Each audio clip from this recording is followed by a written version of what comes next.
Welcome back to Movie Breakdown. Today I will show you a disaster movie from 2020, titled Greenland. Spoilers ahead, watch out and take care. We see construction work being done on top of a massive building. Two men are talking about some delays. The one that's frustrated with the situation is the boss, John. Moments later, he's driving his car, listening to the radio about an interstellar comet that will fly by close to Earth. He arrives at a suburban neighborhood and walks up to a house, reluctant to go in. He enters a room where a woman is seen on a treadmill. That's Ally, his wife. They have an awkward conversation surrounding their child, Nathan, and his upcoming birthday party. The son arrives and is excited to see him. They go to his room and talk about a drawing he made of the coming comet, named Clark. As they're laying on the bed, it's revealed that the boy is a diabetic. They talk about John's separation from his mom. Later, the three of them are in a living room listening to the news about the comet. The interstellar body is moving fast toward Earth and is made up of many pieces of ice trailing behind it. That night, he's seen moving back in the house, taking a guest room. The next morning, the dad is listening to the news about the comet again. They're saying that pieces of the comet will fall on Earth, but that there's no reason to worry. While he's cleaning the grill for the upcoming party, Ally walks in and tells him that he needs to go to the store to pick up a few things. He takes his son with him, and while still at the parking lot, everyone is looking up at the sky. They see the comet approaching. Inside the store, as they are shopping, John gets a presidential alert on his phone and then an automated call. No one else in the store is getting the same alert. He has informed that him, along with his wife and his son, are chosen for emergency shelter relocation. The same alert is shown in the house TV, but Ally doesn't see it. John quickly leaves the store with his son. As they're driving home, he sees military vehicles and planes going the other way. When they arrive home, the people have already gathered for the party. John goes to talk to Ally in the kitchen and asks her if she got the same alert. She dismisses him, thinking it's just a test, but he tells her about the military he saw on the way, suspicious about what's happening with the comet. Both of them come back to the living room, where everyone is watching the news, expecting to see a part of the comet hitting the Atlantic Ocean. No one is worried as an image of the fragment is shown on the TV screen and the kids start counting down. When they reach to 1, waiting to see the splash in the ocean, nothing happens for a moment. There's a little earthquake and John walks out of the house. He sees a flock of birds flying away, when suddenly a massive shockwave hits him over, felt inside the house as well. He comes back in and everyone is scared, still listening to the news. The newscaster announces that the piece has impacted a city in Florida with a shockwave that was felt for thousands of miles. The city was completely destroyed. As an orbital shot of the comet hitting is being shown on the news, the people wonder if more pieces will hit the planet. John gets another presidential alert. The call plays on both his phone and the TV, so everyone can see what the message says. None of the others are getting the same message, which states that John can't take anyone else to the shelter, except his family. He gets a security code to enter the plane on his phone. The others leave in a panic. John and Ally are packing, worried if they'll have enough insulin for the boy. The child asks about his grandpa. Ally is preparing food and listening to the terrifying news, as John goes to get Nathan, who says that the sky is on fire. Pulling out of the driveway, they see that none of their friends got the same call. One of them tells the family that the news is reporting that a huge piece of the comet, called Planet Killer, will hit the Earth in 2 days. As they are leaving, another neighbor runs to them, begging to take their daughter. John refuses and they drive off, arguing in the car that even if they did take her, she might have been turned away at the airbase. Later, as they are driving, people are seen already looting the stores. Suddenly, they drive up to a massive traffic jam on the highway and John goes the other way, taking a side road. They're listening to the news on the radio, saying that there have been more impacts than others are expected, which might take out entire cities or even cause an extinction-level event. They arrive at the airbase, being guarded by the military. People are gathered around the doors because they're not being allowed in. The family pushes through the crowd and is allowed entrance with the barcode they received. Once inside, they are given wristbands for personal identification and are told to move all their things into one smaller bag. Suddenly, they realize the insulin for Nathan is gone and John goes to take it from the car.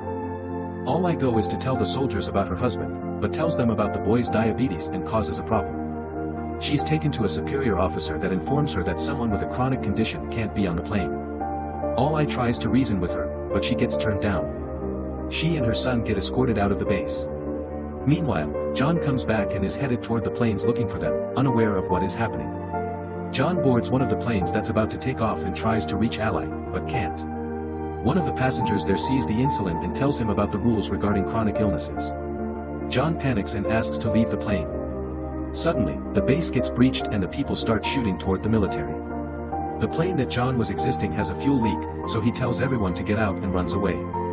The plane explodes and causes a chain reaction. John finds out about his family being rejected, as the two of them are already back at the car. Nathan is already low on insulin. The chaos in front of the base continues, so John takes a while to get back at the car too. Once there, he finds a message from Ally that she's taking Nathan to her dad's place, so John goes after them.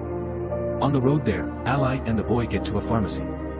She checks his blood sugar and they go to find insulin for him. Suddenly a gang walks inside and starts shooting, killing people all around. They manage to escape and get into a car with some people that will take them part of the way to her dad's. The couple allies riding with start acting strangely very fast. Eventually, they throw her out the car, take her wristband and drive off with her son, leaving her stranded on the highway. Meanwhile, John is lucky enough to find a ride up north as well. Inside the truck, John sparks a conversation with one of the men, Colin, who tells him that they are headed to Canada where the driver knows someone that has a plane and can take people to the shelters. Apparently, the military has set up the shelters on Greenland. The man tells him to find his family and meet him in Canada, so they can take one of the planes too. Another one of the people in the truck eyes John's wristband and demands that John gives it to him. But when he refuses, a huge fight unfolds. The fighting causes the truck to swirl and crash, throwing the people from the back out. The fight continues regardless and John ends up killing the guy. Colin dies in the crash. In the meantime, Ally gets another ride toward the base where the people that took Nathan are headed. He is still seen riding with them when they get to the airport base. At the first stop, as they are showing the wristbands, the boy tells the soldier that those people are not his parents and the soldier gets them escorted away, taking him inside. Later, Ally gets there too and tries to find him, from one stop to another, from one medical unit to another. She finally finds him and she's informed that he's been given insulin. The nurse says she'll help Ally find a military transport to her father's city, and that she will stock her with medicine for Nathan. John breaks into a house for some water and food. He checks the news immediately, only to see that the main impact is expected in just under 24 hours. He finds keys to the family's car and takes it, getting to Ally's dad fast. He finds him playing cards with his buddies, asking about his daughter.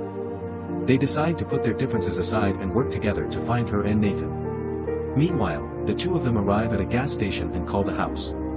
John and her father go to pick them up and the family is finally back together. All of them get back to the house and see that the information John got about the shelters was true. He convinces Ally that they should go to Canada and try their luck, so they prepare for the journey there. Unfortunately, they can't convince Ally's father to join them. Suddenly, a giant piece of the comet falls nearby, prompting them to go immediately. Ally's father gives John a gun and says his goodbyes, staying behind as they drive away. John and Ally reconnect during the drive, promising to stay together. They stop for a blockade along the road, when debris from the comet starts falling all around them. John drives out from the line of cars, but the fragments are falling everywhere. Ally gets in the back to cover Nathan, while John tries to find shelter. They stop near a bridge, where others hide as well, but John runs off to help a man out of a burning car. Later that night, they continue their journey and pass into Canada. While searching for the airport, they listen to the radio and discover that they don't have much more time.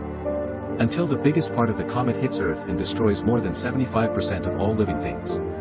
As they drive, they see one plane getting air and another almost taking off, so they chase after the second one. John stops the plane by driving right in front of it. The pilot is reluctant to take them in, since he is already at full capacity, but they succeed in convincing him.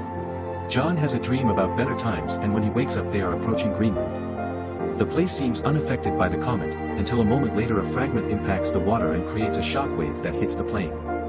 Both engines are failing as the pilot tries to keep the plane in the air. They glide off the air, landing smoothly, but hit the glacier.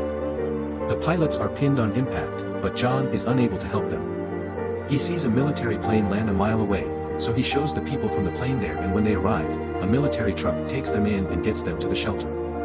As they are going inside, the planet killer hits. The impact will reach them in a matter of minutes and the people are still getting deeper inside the shelter. Once inside, they brace for impact and a flashback is seen of their previous life, when they were happy together.